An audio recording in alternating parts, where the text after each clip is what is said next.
So thanks everybody for joining us this afternoon. Hello.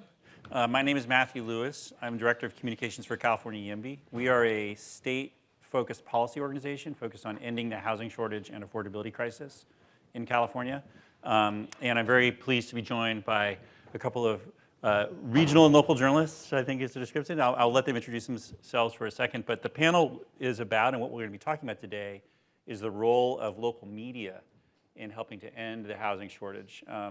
And so we do have some reporters who actually work on this. So please, let's do a round of introductions. Yeah. Hey guys, I'm Tristan Navera. So I am the real estate reporter for the Washington Business Journal here in DC. I cover housing policy in Greater Washington. I cover the DC housing market, everything related to construction, development, real estate, that kind of thing. I've been a housing reporter for 10 years. I started out in Dayton, Ohio, and then I moved along to Columbus, Ohio a few years after that. And so it's great to be here. Thank you everybody for having me. And I'm Jack Bologna. I'm a reporter at the Baltimore Sun, business reporter. Write a lot about housing, especially like the vacant housing crisis in Baltimore, as well as some just more general real estate news, commercial real estate stuff too. Been in Baltimore for about 1.5 years now. Before that, I covered state government in Mississippi, and before that, it was criminal justice in the Missouri Ozarks. Well, thanks very much for being here, gentlemen. And I want to also say, I hope she feels better, but Samantha Pierce was supposed to be here from Marketplace. She did get exposed to COVID, unfortunately, since her regrets. So she won't be able to join us today, but she's with us in spirit. We had a great warm-up call with her last week, and I promise she had a lot of interesting things to say. So, but so the idea, the premise behind this. So I work in communications and in media for a housing policy organization, and as some of you may have heard, we have a pretty bad housing crisis in California that stems from decades of land use policies, mostly from the cities, from local jurisdictions, that have basically made it almost impossible to build. And you can see this in the pattern. The building statistics don't lie. Home building just went off a cliff starting, about 15 years ago after the mortgage crisis, but it was already anemic at that point. And so we're now at a place where we've grossly underbuilt for our population and job growth for going on 4 decades. It traces back to a series of very deliberate moves that cities made to actually downzone themselves. The example that I use is Los Angeles, and I was even looking at some old planning documents for the city of Los Angeles a couple days ago. But in 1964, the city of Los Angeles, people are familiar, there's a city and a county, and I know East Coasters often think they're the same thing, but they're very much not. LA County is huge. The city of Los Angeles is the downtown area, and it extends parts of it to the ocean and then south in a very strange pattern that's also related to housing policy. But so the city itself was zoned for 10 million people in 1964. By 1974, Los Angeles had decided that it actually only had room for 4 million people. And it had zoned itself accordingly. That pattern repeated all over California and frankly all over the United States. And I want to point out, and we sort of talked about this on our prep call a little bit, but the mechanism that led to that spread that across the United States like wildfire, was actually the Civil Rights Act and the Fair Housing Act. These were responses to the growing effort to integrate cities and to build more multifamily housing, which is naturally more affordable to people of color, communities of color, people who'd been legally oppressed and disenfranchised for several centuries. And so the fact that this stems from that history, I think, is both a blight on our policy landscape, something that we have to fix. But importantly, because these were all local decisions, the ability to understand and unpack their nature and then to sort of figure out how to correct them is still in the hands of local jurisdictions. Okay, so we work on state policy because one of the things we've realized is it is really, really hard to get cities to change these land use policies. The state can go faster, and we're very lucky in the state of California to have a legislature that really wants to solve this. That's our good fortune. But we still need to know what's going on in city jurisdictions with housing at the local level. What's happening in planning commissions? What's happening at zoning boards? How are the homeless services agencies being staffed and funded? These are all things that inform how we make policy. And we're blessed in California to have a landscape of media that is very robust and has assigned significant resources to covering these issues. The San Francisco Chronicle has an entire desk of reporters dedicated to housing. The Los Angeles Times has created a section on housing. KQED in San Francisco has an entire housing set of reporters. There's Cal Matters, which is a statewide syndicate, nonprofit news source that assigns 3 reporters to housing. So you can sort of get a sense of things across the landscape that actually makes it possible not just for me to do my job better, but helps us inform legislators on what's going on and what are the problems cities are creating and how can they help solve them. So I wanted to talk to these 2 gentlemen about this because I think that there's this, there's really a threat to journalism that's at the root of this.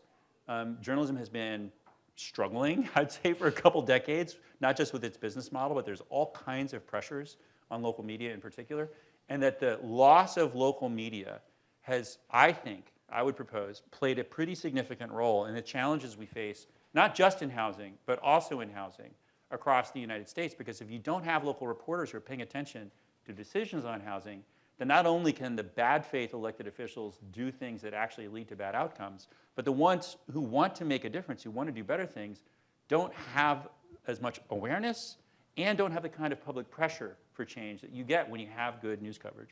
So I wanted to first hand it to Tristan and see, talk about how you're covering housing issues and what kind of resource constraints you might have, or what are the issues that come up when you're trying to do your job covering what's happening with housing? Yeah, for sure. Yeah, I mean, every newspaper really is having its struggles with people, which is I think everybody really understands it pretty well at this point. But housing is one of those things that has become so important that all of us are trying to cover it, and the shortage really shows itself in some places covering things better or worse than others, and I figure that some of you all have seen that firsthand. So it's become such an issue that we're going to start seeing a lot more focus on it in every city. So it's important to know.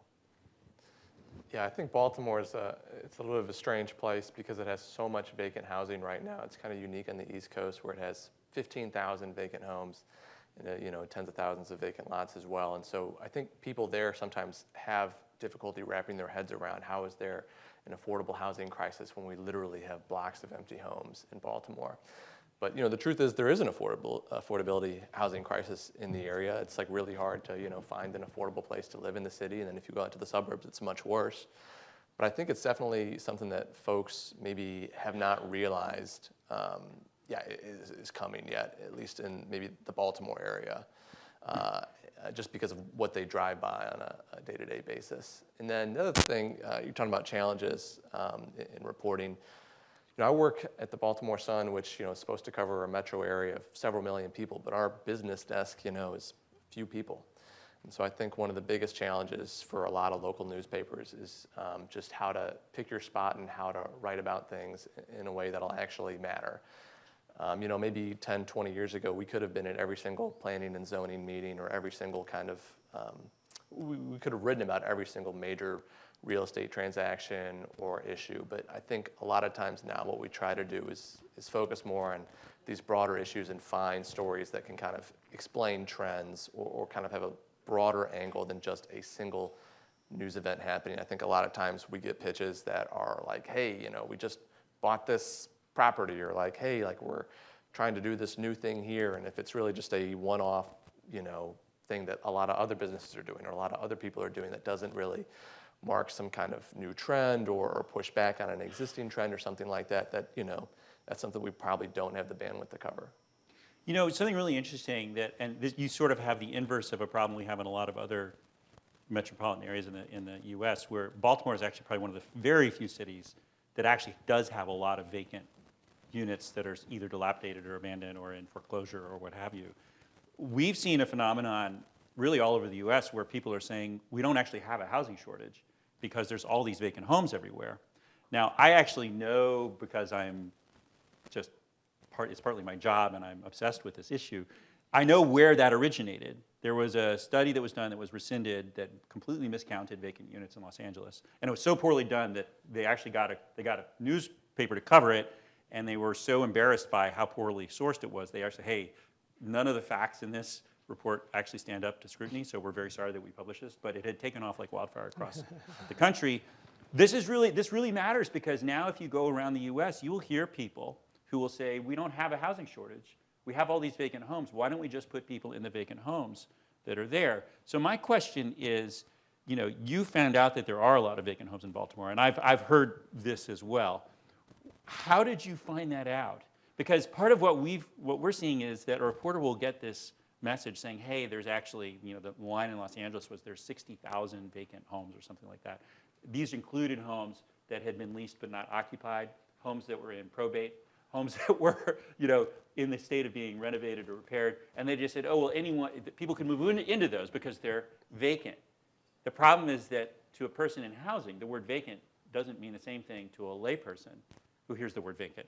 And this is a huge challenge in housing land. So I'm sort of curious, Yeah, I should have maybe said that when I say vacant, we're talking vacant and abandoned, Yes. unsafe for human habitation in Baltimore. Yeah. So 15,000 is kind of the conservative estimate of how many vacant homes there are in Baltimore. And again, these are homes that you can't just move into without significant renovations. But people are like, why can't we just have people move in? I mean, there are a lot of squatters in some of these places. But it's really, what I find most interesting is like the economics behind it. Because there's a lot of people that want to fix up these homes, but it oftentimes costs more to fix up these vacant homes in Baltimore than the home will actually be worth in the end. And so it's really kind of like an economic problem, kind of like a market problem, where I think what I've enjoyed the most is basically trying to explain this problem to our readers, because our readers, whenever we write a story, we want to make sure that anybody from the economics professor down to like the fifth grader who picked up the newspaper, can understand what the story is about. And so, I think, again, like the vacant housing thing just seems so simple to people. Like, why don't people just move in? Why don't we fix up these homes? But they don't get the math behind it. And so a lot of what I write about is about like why the numbers don't work. Like, why isn't this math happening? But I try and find individual people to help tell that story. Because in Baltimore, it's really this appraisal gap is what they call it, about $50,000 to $100,000, where like the government or a private foundation or somebody needs to step in and like offer this money essentially, whether it's through a bond or through a tax break or an incentive to make some of these home renovations just economically feasible.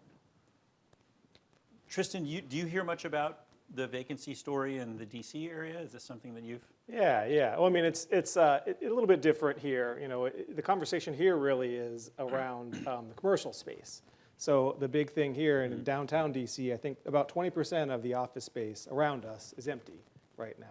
And while Similar we're in San Francisco, yeah. While we're in the middle of this housing crisis, there's been a huge conversation about why don't we take some of these older buildings and turn them into housing. And there's a lot of promise for it, but it isn't going to solve the problem by itself. And as he's mentioning, I think a big part of this issue where we can make a difference in news is a lot of times people don't approach housing until it directly affects them. They don't bother to read about it. They don't bother to learn about it. And by that point, they don't know what they don't know. So we have a lot of people in the city saying, well, why don't you just convert all these buildings into housing? Well, it doesn't work like that. It doesn't work like that financially. But also, like, do you want to live in an old office building that's not designed well? Like, it's just not going to happen. So this is not like a lot of issues around politics where the problem is that everybody's really entrenched in what their opinions are. This is one of those issues where we can make a lot of difference if we say things that help resonate with people.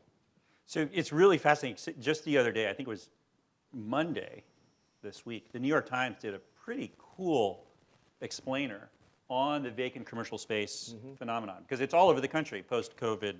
A lot of downtown office buildings were vacated. Companies either went belly up or started to tell their employees, no, you don't have to come back to work. And in San Francisco, we actually have, I think it's now 25% of all the commercial space, Class A, in downtown San Francisco is empty. This is just a huge crisis for the city, because that's its tax revenues, all the businesses that located down there, those are their lunch customers, the barbershops, everything. They're just struggling in downtown. And we're hearing the same thing where people say, hey, well, why don't you just put apartments there? Well, the Times actually did this incredible piece. It said, actually, these commercial buildings that were built for office occupancy, they have these giant floor plates, right? We know how this works. And the floor plates, they have one bathroom per floor. And there's one set of conduits for plumbing and electrical. And these are the sorts of things that in the housing community, it's like, well, of course you can't just convert that to apartments. Like, where are you going to put the toilets? It's something as simple as that. But to a lay person, they're thinking, but it's an empty building. Yeah. And I think that this gets back to the incredibly vital role that journalism plays in helping people understand the places where they live. Like, how does it actually work? There's this podcast that I'm addicted to. I admit I haven't listened to it for a little while, called 99% Invisible. Has anybody heard of this? So Roman Mars, he's from Oakland. He actually lives down the street from me. But he started by basically sort of going at the built environment and saying, like, here's how all the stuff that you experience every day actually works, right? Like, here are the pieces. And I just got addicted because I said, oh my God, yeah, I've never thought about rumble strips. There's things on the freeway that like make your car bounce when well, they're so that if you stop paying attention, like you start your car starts bouncing, like, oh, I got to get back on. So, but it's that sort of explainer journalism that really gets inside people's heads and helps them understand how the world works. And so it's not surprising that in a world where, like, why does anybody really want to understand how a building code works? No. You know, they want to not have a fire in their house is what they want. And they don't understand that it's the building code that makes sure their house doesn't catch fire, okay? But so the fact that we're now in this conversation where people are saying, well, wait a second, what about all those vacant buildings?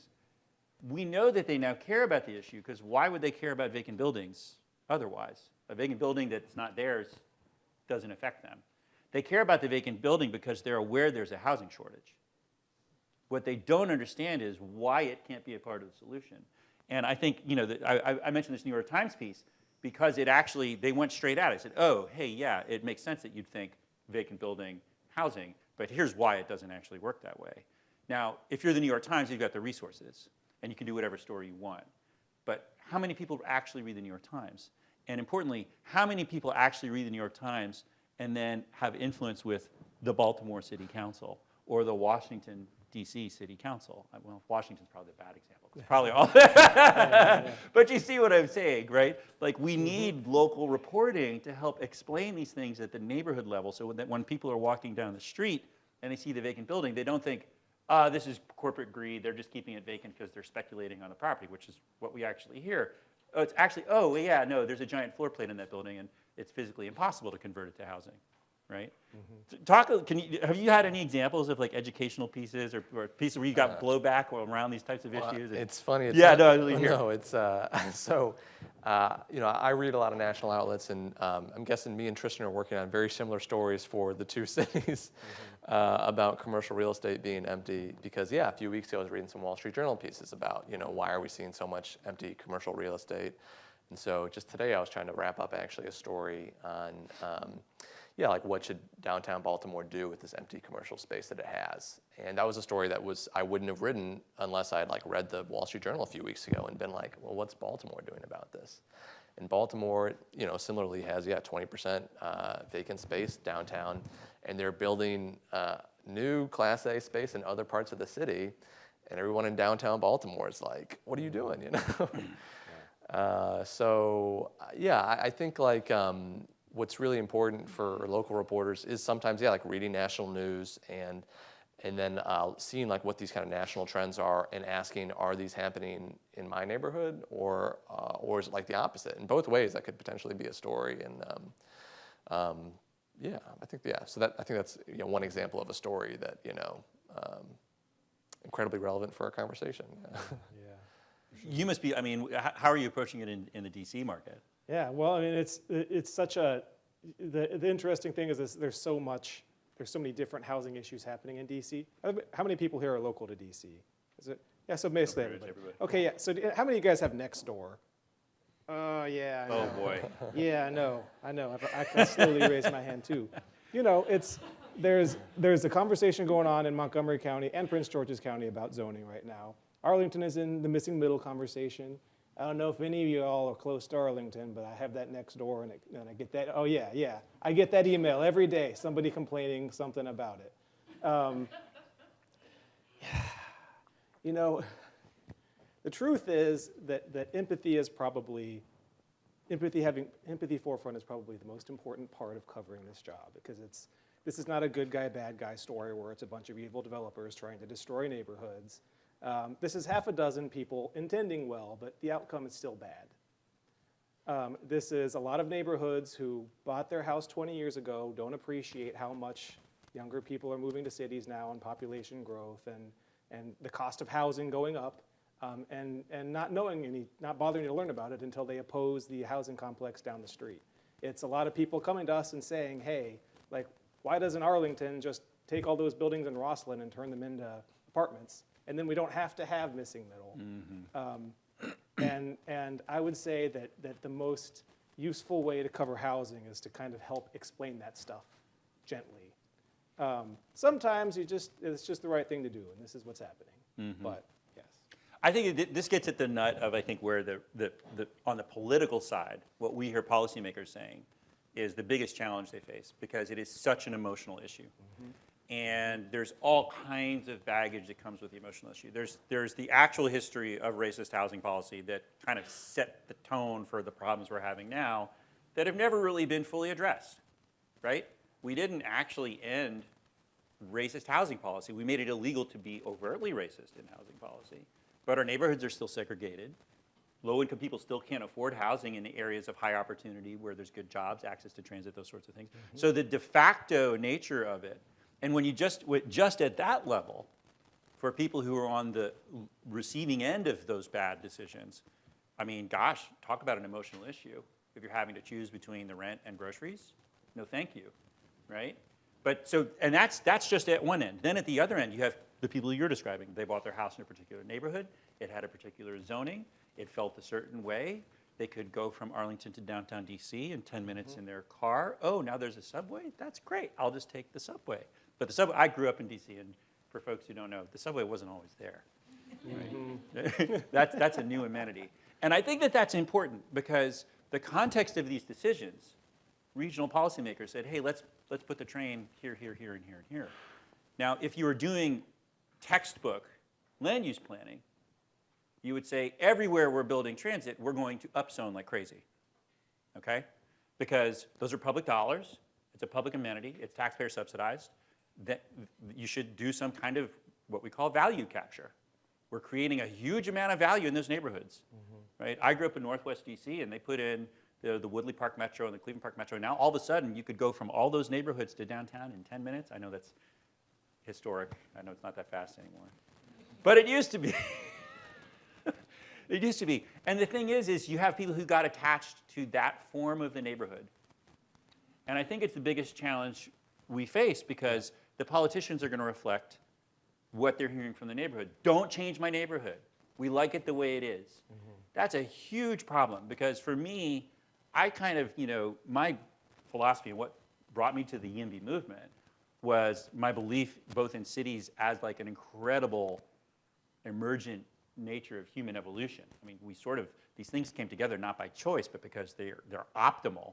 There's so many things we get as a species because we've created villages and cities and places we can aggregate. Yeah. But at the same time, they're always changing. It's sort of like the joke about, Rome. Well, Rome always looked this way. You just dig a hole, right? Like, you want to find out what Rome used to be like? Go down 5 feet. Oh, you don't go down another 5 feet, and go down another 5 feet, and you just keep finding new layers of city, going back and back and back. Rome has always been changing, less recently. But the point is, we build cities, and then we build new cities on top of them, and then we build new cities on top of them, and then we build new cities on top of them, and that's true everywhere. One of the very bizarre things that I've observed in a place like New York City is people who live in like West Village, and they say, don't Manhattanize West Village. West Village, Manhattan. Isn't Manhattan? No, West Village is in Manhattan. What are you talking about? But this emotional connection to the neighborhood is a huge component of the challenge. And I really appreciate what you said, that you can't be dismissive of people's emotional attachment. At the same time, my question, how would you balance in coverage these tensions between neighborhood attachment, which is emotional, and the data that you're sifting through as journalists saying, like, this is a problem. Yeah. look at the trend lines. This is a problem. Yeah, yeah. Well, you know, and I'd say we didn't arrive at this place by logic alone, so we can't just use data and kind of logical means to really make a solution, right? So, and this is really relevant for y'all, like, we love data. We need as much of it as we can get. No, you're not going to tell me how your development is financed, but maybe you have market research about, hey, how many affordable units are there in the 1 mile radius around this development? We can use that as a jumping off point, but it's got to be more than that, right? The guy who has the nice house at the end of the block is not going to really be that willing to listen to how few affordable units have been built in his neighborhood when 10 millennials let their dogs poop on his lawn. Like, that was literally a local news story in Arlington. The guy he's 2 blocks down from me. It was a whole thing. The next door had 500 comments. So it's got to be a combination of things, because we can't just take the data.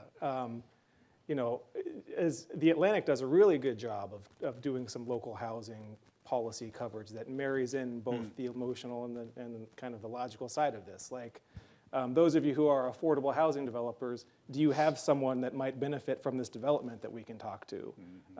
Because there are fewer of us, and to the point of not having so many journalists in the newsroom, we have a harder time finding people who can talk about that sort of thing. I think the generational divide is huge in this issue. I mean, it's the folks who have been in their house for 25 years and haven't been looking for a house have a hard time meeting certain millennials who move to a city and say, well, I can't find anything that isn't $400,000. It's got to be kind of a little bit of both, and that, I think, sometimes is part of where the problem comes in with media and why we don't cover enough housing. Because if we throw out we throw out the Redfin stats or the housing stats about, hey, the number of single-family homes under 2,500 square feet that are being built in this country, it's 25% of what it was 40 years ago. It used to be 400 homes of that starter size. Well, you know, we don't get a lot of hits on those stories if it's just data. If we have some people we can talk to, if we have some emotional side of this we can get at, I think we can really say more. Yeah, I'd really like to double down on the importance of storytelling when it comes to these types of articles and stories. You know, it's really important that I know the policy, that I know the numbers, but nobody wants to read a story that's just numbers and policy, and I don't want to write that story. I think it's really crucial when we're writing these stories to, it is a story. There are characters in the story. There's probably conflict in the story. And you want to write an engaging piece, because at the end of the day, if nobody reads what you're writing, then what was the point of what you just written? So maybe a good example would be last summer, again with the vacant housing, it's attracted a lot of speculators and a lot of investors and just folks from all around the country who want to buy up homes in Baltimore because it's so cheap, they kind of think they can't lose. And there's a lot of great data on this, and I could have just said, like, here's the data, but I ended up finding out that there was an auction for a vacant home where this guy that nobody had seen before, a young guy from New York, shows up and starts outbidding this local nonprofit that had been trying to buy these homes for potentially home ownership opportunities. And the local this nonprofit leader was like, I think the quote was, this guy came out of nowhere like a blindside blitz. He it was like football. And I got to know this developer from New York, this young guy, and convinced him to let me tell your story too. And, went around with him and kind of told this story of this local nonprofit and then also this guy, but really started out by talking about this auction and doing it in a storytelling way. And that story, it went like small viral on like the Mid-Atlantic area. I think people really read it. But it was really because it was like the storytelling part of it, So I think what I would really impress upon y'all is that, especially like when you're pitching, if you know that we're working on a story, I think it's our ability to talk not to necessarily a spokesperson or even like the head of your organization, but like the real person that like this might be affecting, or like the person that's, like doing like the work, like hands-on type stuff, like that we can kind of explain narratively, like what does this look like, That's how you can kind of craft a scene. That's how you can tell a story. And so that's really what I want to talk to you guys about is just please, yeah, it's getting those, yeah, builders, middle managers, tenants, like those are the people that I think really can help tell a story. You know, something you mentioned, Tristan, was the Atlantic and how it does this deep coverage. And one of my favorite housing reporters right now is Jerusalem Demsless, who actually lives here in DC and just does phenomenal coverage of housing and related issues. She also has a lot of time to work on her stories. And I know I've talked to her about it, say, hey, how do you get so deep on this stuff? She's like, oh, well, I get, a couple weeks. And I'm thinking, a couple weeks, like, gosh, if I only had a couple weeks to do some of my projects, I'd be crushed. But in journalism, that's actually a lot of time.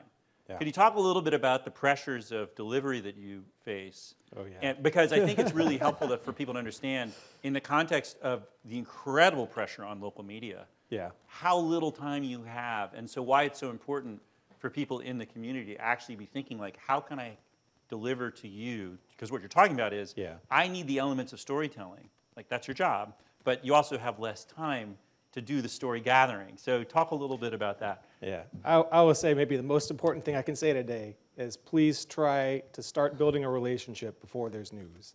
Again, with real estate reporting, it tends to be very bottom up. I cover the zoning commission in DC, and if I'm not hearing about a project until it's before the zoning commission, my hands are tied at that point. It's a public record. It's already out there. I have 5 competitors who are going to write about it too.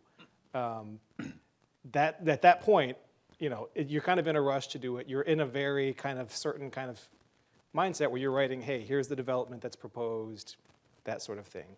Now, contextualizing those developments takes a lot more than that, and we don't always have time to do that when it's already happening.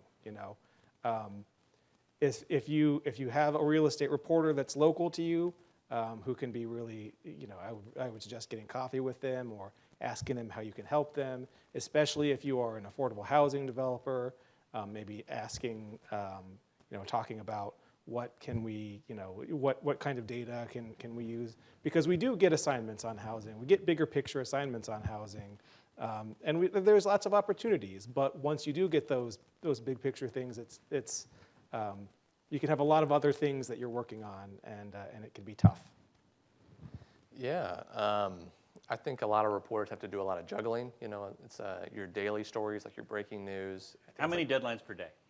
Well, I think I am a little bit lucky. Okay. There are definitely some reporters at the Sun that crank out, a story a day, 2 stories a day, depending on like their beat. But I do get to get away with a few more features. I think the trick is to either have a really busy editor or to always stay one step ahead of your editor. I think I have both. I think he's both very busy, and but yeah, no. So I think it means that you have like these daily stories, you have like these day 2 type stories, and then you have like these longer features that you're kind of all juggling at the same time. Every day you're working a little bit on each of these, and so there's definitely times where I'm calling people up and I'm saying like, I need something in the next 30 minutes, and that's I always feel bad when I ask that, especially if the editor's like, oh, actually that can wait a day, and I think, what Tristan said about developing a relationship with folks is really important. A lot of times when I talk to people, I ask them, what do you think is kind of missing from coverage, or what is something interesting that's going uncovered? And for instance, I was talking to someone about how they thought community land trusts were like a really interesting and novel idea for Baltimore, and ended up having just like an hour-long conversation with 2 folks that are really trying to spearhead this effort in Baltimore. And I wasn't writing a specific story on it, but I think I know now that, months down the road, if something specific where like the city's like, hey, we're going to dedicate X amount of funds to this, or like something comes up, I know exactly who I'm going to call, and I'm already going to have the background there, and I'm like not going to ask a bunch of dumb questions. We're going to get straight to the point. So I think a lot of times it's, like I talk to a lot of people, and I don't necessarily have a story in mind, and I'm just like, I really don't know that much, and I want to learn. And I think people do respond to that too. I think they want their local reporters to be aware of stuff, and I think they know that even if you're not writing about them specifically, that you having this knowledge is going to make you write better contextualized stories, or just like broader, just smarter stuff. Yeah. That's really good advice. Were you going to say something, Tristan? Oh, no, I was just agreeing. No. Well, and I think that to the point that you made is about building relationships before you've got news. I can't even tell you how many times I get. So my job is to know kind of what's going on across California, And so most of the time, my organization, its objectives are passing housing policy. So almost all of our work goes into getting legislation through the state legislature in Sacramento. But because of all of the pieces in a state as big as California to making that happen, I've got to have at least a window into what's going on in Los Angeles, what's going on in San Diego, what's going on in Sacramento or Fresno or what have you, which is, for me, it's fascinating. I have a very cool job. I'm very lucky. But I have contacts in all those places. And so reporters who I will speak with, they'll call me, hey, Matt, like I'm trying to find somebody in Santa Monica who can talk to me about this builder's remedy thing, and who do you know? I won't have anything to do with the story, but I know exactly who they should call in Santa Monica. And that is such a valuable resource because otherwise they're going to kind of like go through Rolodex and like, I don't know who it is. They're in Sacramento or they're somewhere else. And so this notion of developing relationships is really critical because becoming a resource for reporters leads to better housing coverage even when you're not in the story.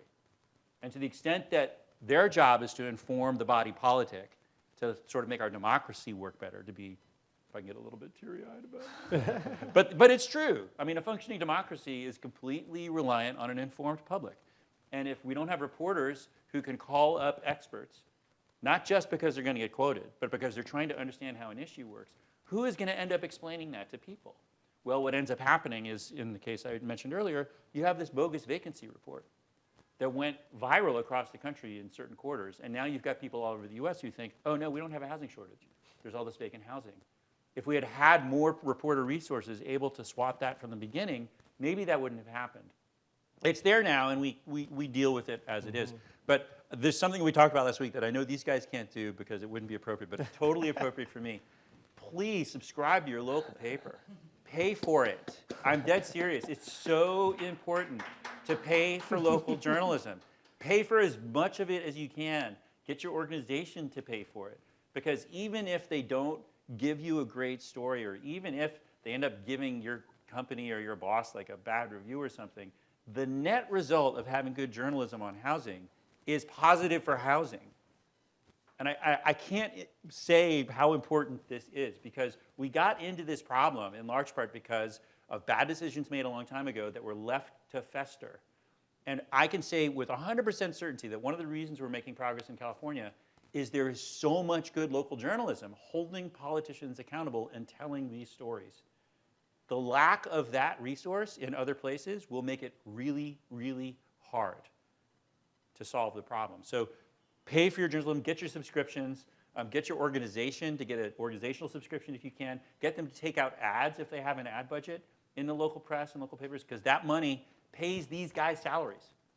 That's how they're able to do their job. So I put in the good plug for you guys, and I hope that's good. I know we've been up here for like 20 or 25 minutes, so I want to give you guys a chance to say final comments before we open it up to questions. I'd like to kind of emphasize something that you just said there. There's a phrase in journalism that journalists are students during the day and teachers at night. You know, it's like you gotta like be able to absorb a lot of information and then like spit it out in a way that anybody can understand pretty fast. And there's something that another term is a wise man, and every good journalist should have several wise men that at any given point they can call up these folks and ask them to explain a bunch of stuff to them like they're 5 years old. Or woman, or non-binary. Yes, yeah, wise person should, yeah. But there's this excellent professor at Johns Hopkins named Mac McComas. He does a lot about housing. He is like rarely in the paper, but I call that guy up all the time, and I'm like, Mac, talk to me like I'm an idiot, and he does it, you know. And he explains a lot of complex things that I wouldn't otherwise understand, or helps me see things in a much more nuanced light. And he's not in the paper, you know, but he just really cares about, you know, what's going to happen in the Baltimore area regarding like housing and some of these, you know, policy things. And he helps connect me to maybe other researchers who have specific, you know, interest in this. And there's people in every kind of industry. There's someone in commercial real estate that I can call up and say like, hey, like who should I talk to about this? And I think it's like a tough job. It's a very thankless job to be like a wise person because, you know, you're like not in the paper, you know, which is like the main reason why we talk to reporters. But you are incredibly valued if you are one of these folks. And it's, yeah, I can't say enough about, the people that I call up and ask to explain stuff to me. Please subscribe. All right, we're going to open it up for questions from the audience.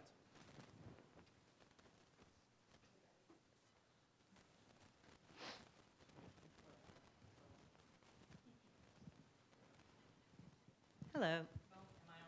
Am I on? There Yes. we go. I know you've talked a lot about what you need from sort of the business side of the housing and nonprofit side of the housing. I'd be interested to hear what you need most from the government side of housing. So folks that can't bring you people or can't take a side and have to stay in data and policy, what do you need most from them as you're working on these stories? Do you work for an agency or do you? No. Okay.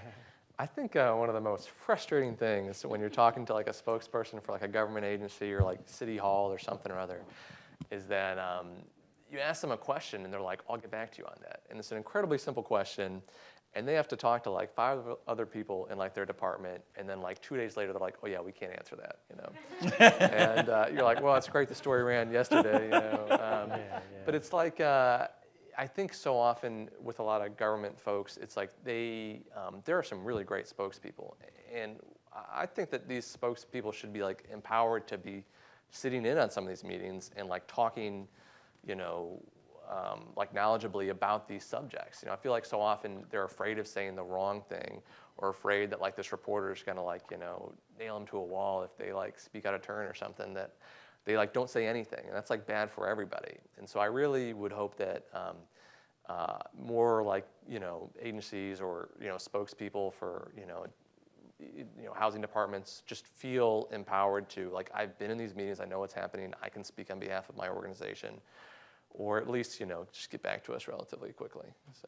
Yeah, even aside from that, I mean, like you look at something like the city budget or the zoning code, like maybe not something I'm going to sit there and read at night, you know, or on the weekend for fun.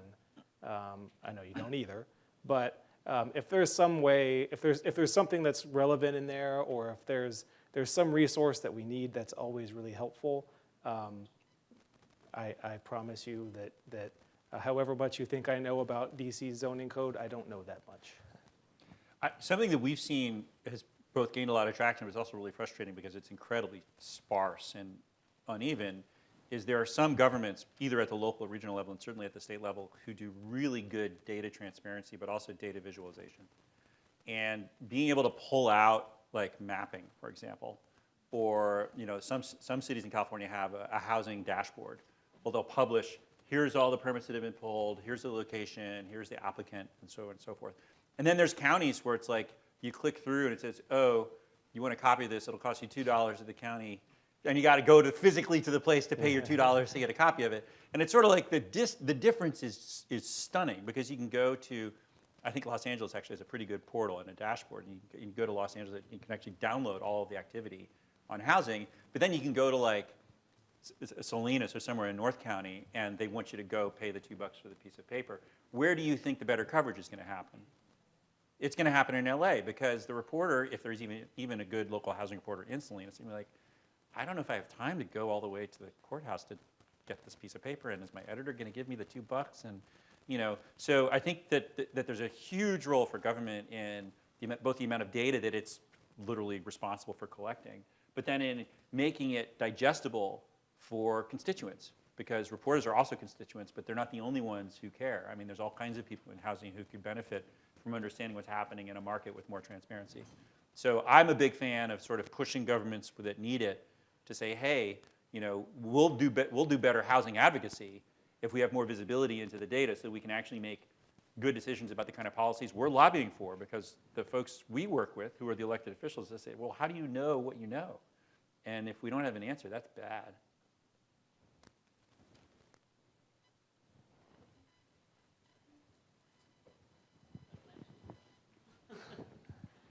Could you just give us an example of a time where you watched coverage create change, or at least make a huge contribution to it?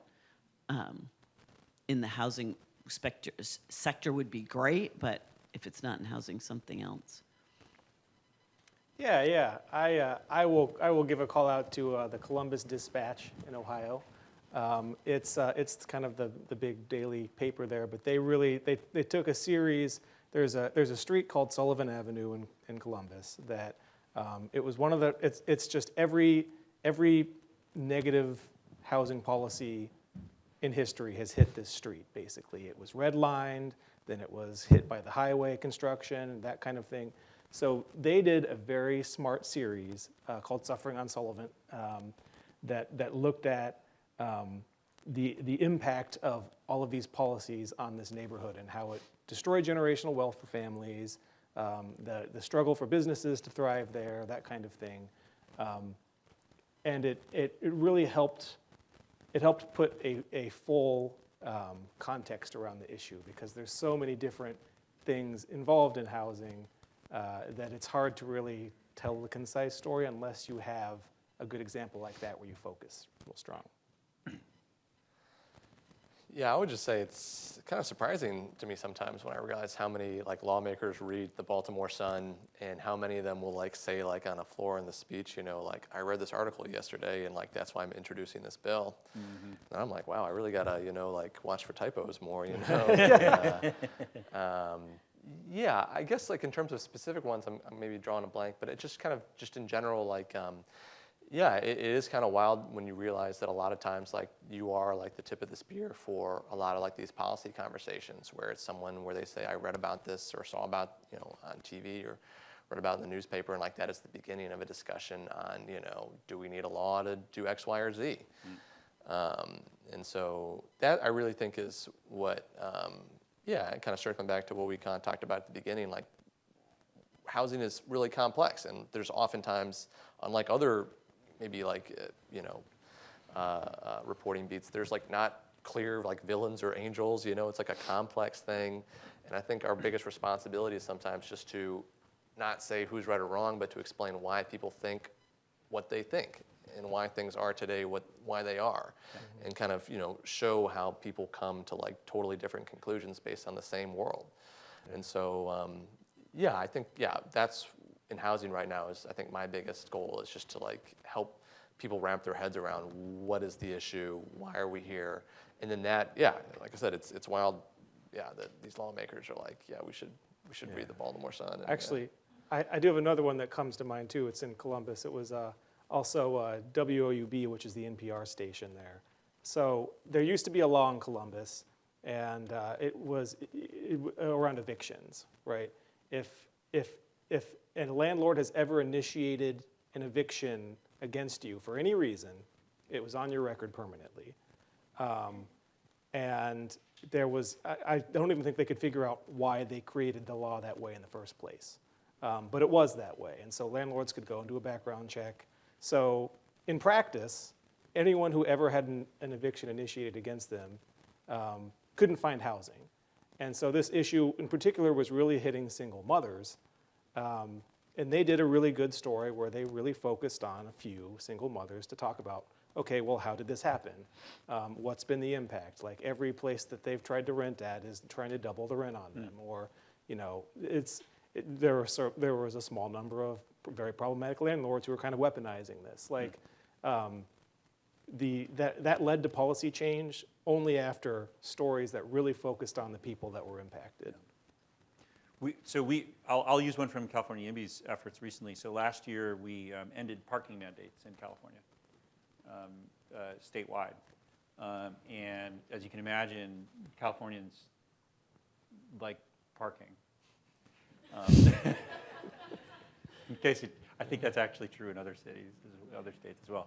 But the crux of the political battle was around trying to make the connection between this really bad policy that was driving up housing costs and making transportation worse and causing all these other problems. Just to give you a sample of one of the factoids we dropped, the city of Los Angeles has 200 square miles of parking.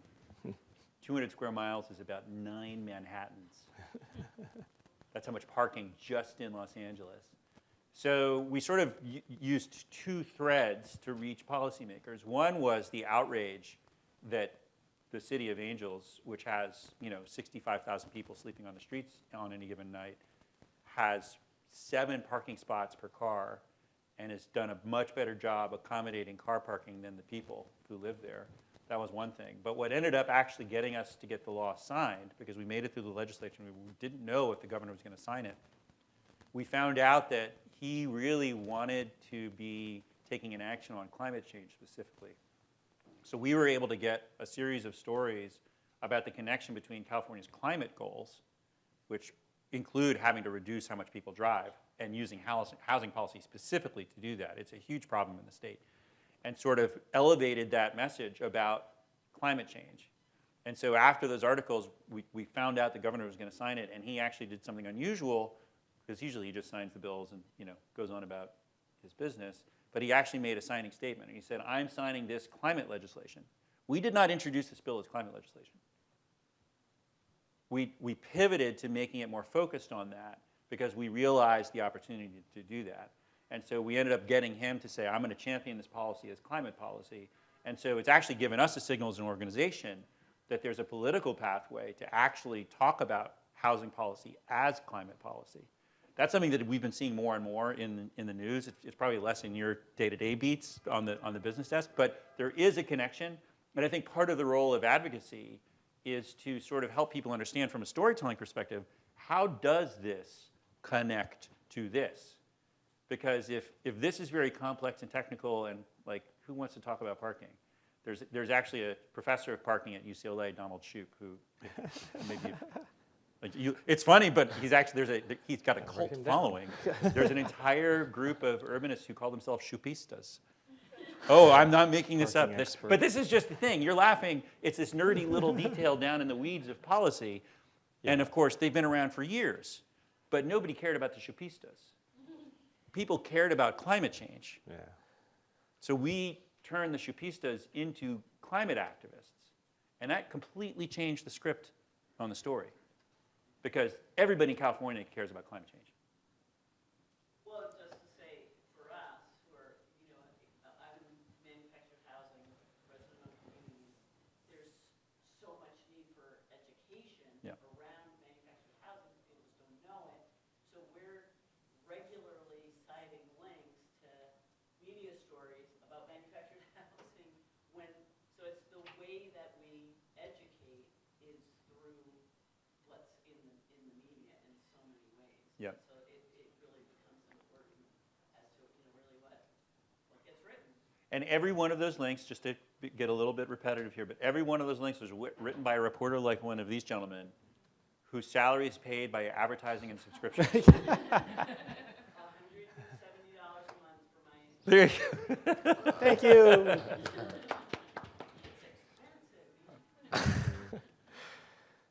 Other questions?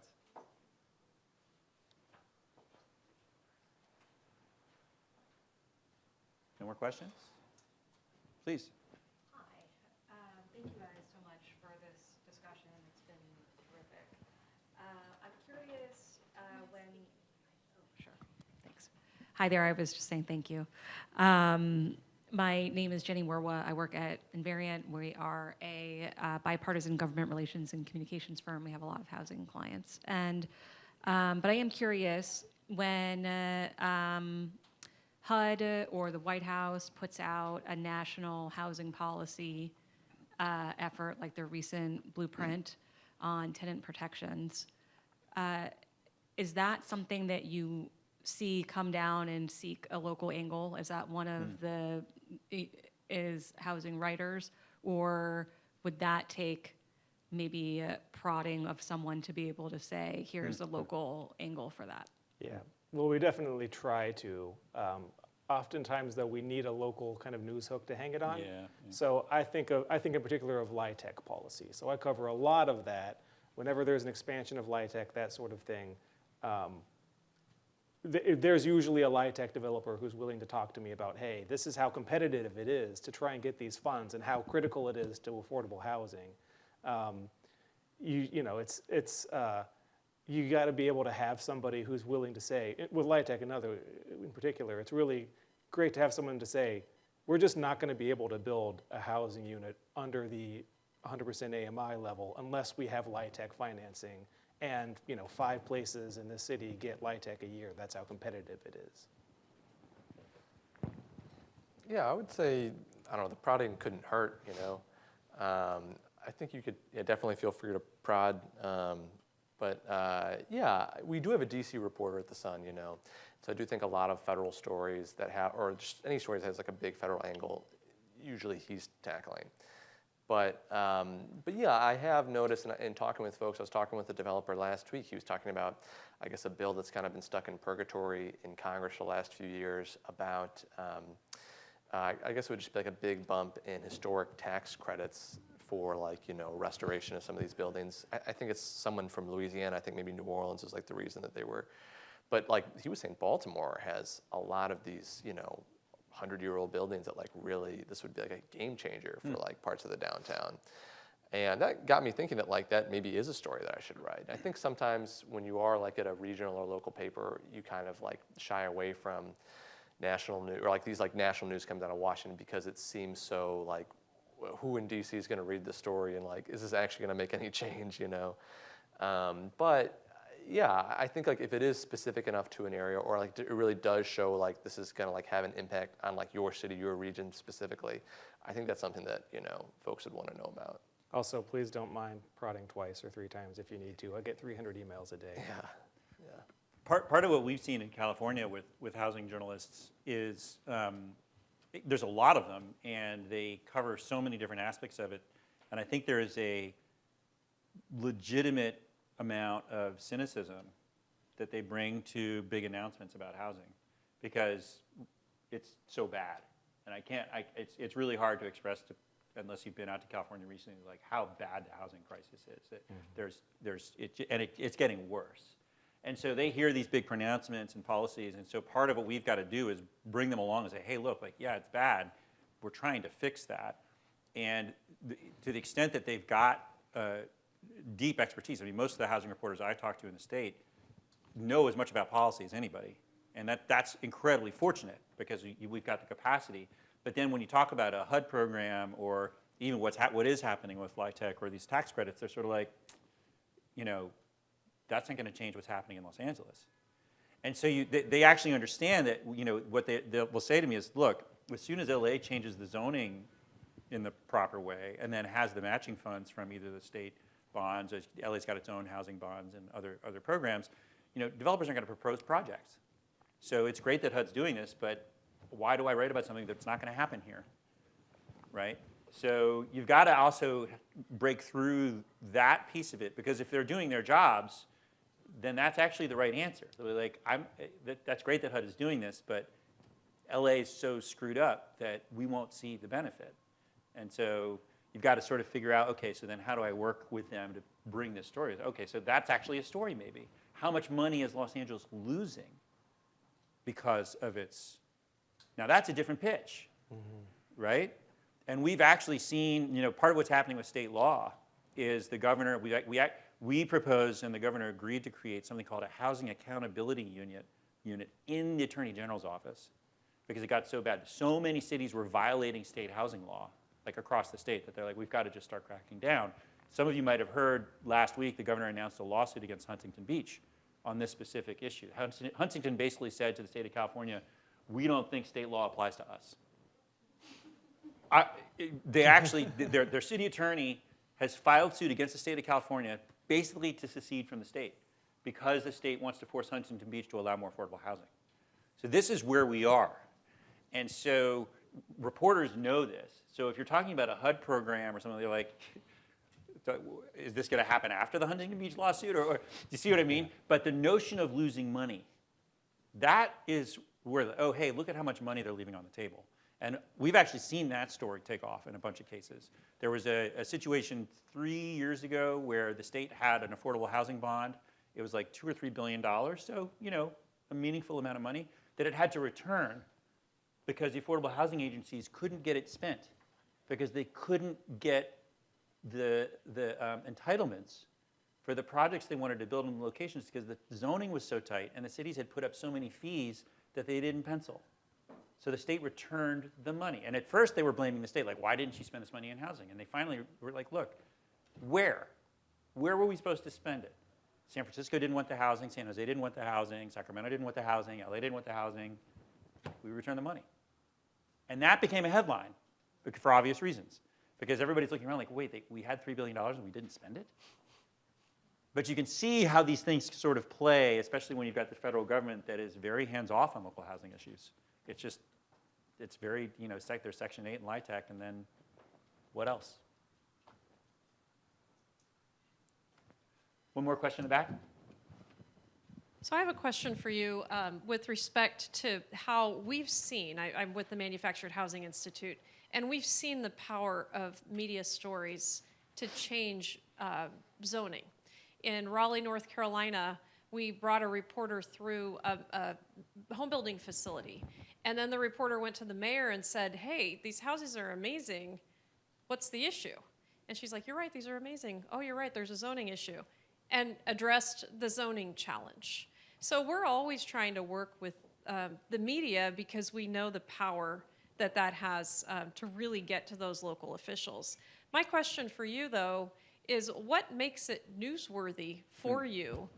We're having our houses on the National Mall. We've had local representatives from around this area come and tour the houses. And we actually had one person say, if more local officials saw this, then they would be changing their zoning laws to make sure that this kind of housing could be here in this region. But the question, again, is what makes it newsworthy? Like, I can take you through a factory, I can do all of these great things and say, look, we've got an answer. But what would motivate you to write about it? What does that for you?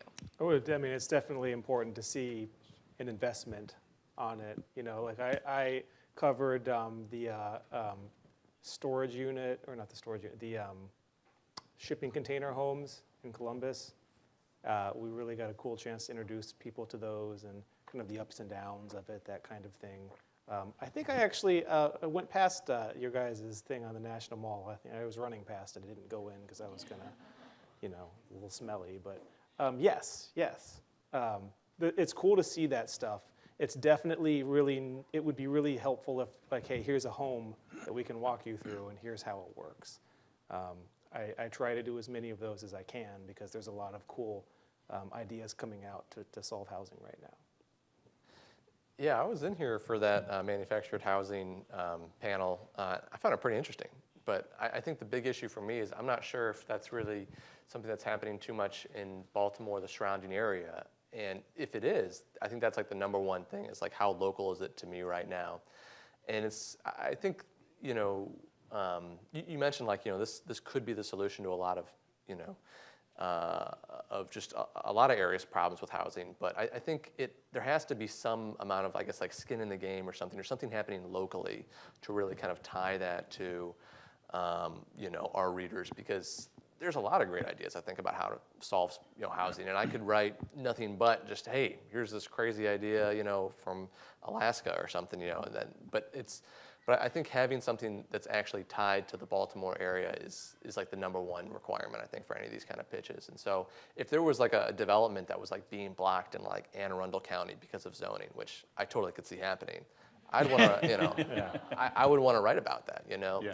And then it might be like that, the news peg or like the news hook would be, this local government's blocking this specific development, and then what is that development? And then you can suddenly broaden that scope and say like, well, there's this whole company or this whole, movement to bring more manufactured housing, and this is actually an issue that's facing but I think it's like you have to start with some amount of, there has to be some local news peg, preferably a recent one, I can give an example from Berkeley. So one of the biggest challenges we face in the state, among many, is it's really expensive to build, and it takes a really, really, really long time. The time from application to entitlement, for example, in the city of San Francisco, is over 1,000 days.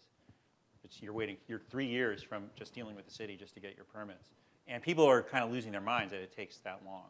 And so we have a similar situation in Berkeley where I live, similar housing crisis in Berkeley, just as bad. There was a developer who had won a bid for the university for some student housing, and because it's the University of California, they actually are exempt from all the rules, so they can basically do what they want on their land. And the developer was like, look, I'm going to do a prefab thing. It's not quite the same as manufactured, but you'll see where I'm going with this. He built, it was a 12-story building. I think it had 25 small apartments in it. It went up in 7 days. from like, slab to putting in the finishes, 7 days. So all built off-site, right? All built off-site. That made huge headlines across the state because what did it do? It was the man bites dog story. Oh, well, California can't build anything cheaply or quickly because it's like we have this process. And then here's what I was like, no. We can have housing in 7 days if you want it. The question is, do you want it? And so it forced this, it completely changed. This is another case where news changed the conversation. Because everyone was saying, well, it's because we care about the environment, and it's like, it's a process, and we have to have the community meetings, and the planning, and the design review, and blah, blah, blah. And finally, they're like, actually, no, you don't have to do all those things. If you really want to see the housing built, you can get housing built in 7 days, if housing is your priority. And so it sort of planted the seed with a lot of reporters, not just in Berkeley. I send this article to everybody. Every time they say, oh, well, yeah, doesn't it take like 18 months to get the permits? It's like, yeah, if you want it to.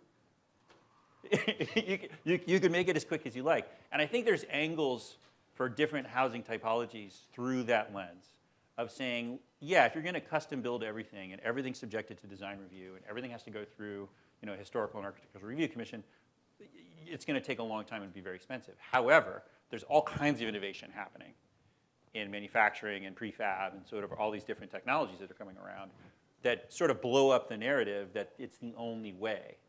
And I think sort of helping people understand that part of the story can be really transformational because then they start to question, gosh, I just assumed housing had to be really expensive and take 5 years to build because that's the world they've lived in for so long.